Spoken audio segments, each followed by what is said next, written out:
এই টুকু সাহেবদেরকে বিশ্বাস করছেন তো মরছে। টুকু সাহেব কার বিয়ায় খোঁজ নিন, আমি আর নাম বললাম না। টুকু সাহেব এই যে বলে দিল। শোনেন, পৃথিবীর কোন দেশে ভিসা ছাড়া থাকা যায় না, একভাবে থাকা যায় রাজনৈতিক আশ্রয় ছাড়া। তো সালাউদ্দিন ছিলেন, সবাই বলেন সালাউদ্দিন সাহেব কিভাবে ছিলেন এবং এই টুকু সাহেব কিভাবে ছিলেন, আজকে হাসিনা কিভাবে আছে। তবে স্বৈরাচার ছাড়া, খারাপ ছাড়া, মনস্টার ছাড়া ইন্ডিয়াতে কেউ থাকতে পারে না। কোনো ভালো মানুষ ইন্ডিয়াতে থাকে না।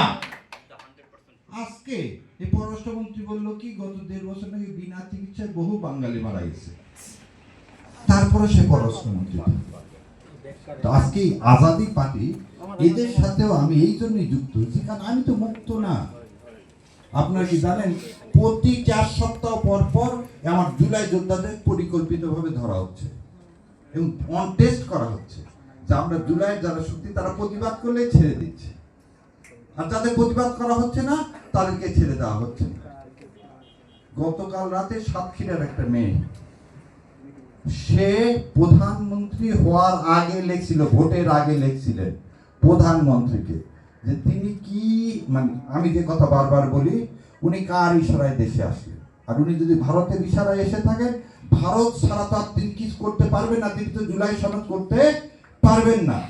ওই কারণে তার বাড়িতে কালকে ওই যে বললাম আমার ভাইকে প্রধানকে করে ওদের সাহস পেয়ে গেছেন, ওই মেয়ের বাড়িতে কালকে যে তারা চরম রাত্রের বেলা আক্রমণ করছে।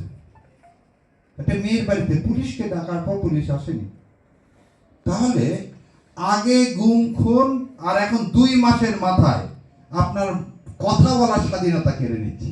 এর জন্য কি জুলাই ছিল না? আর আরেক ভাই বলছি, সংসদে জুলাই নাই, সংসদ নাই, সে যে পার্টি হন।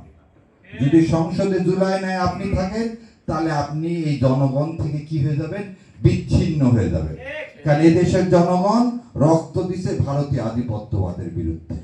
তো আমার আজকে এর চেয়ে বেশি কথা বলা উচিত না।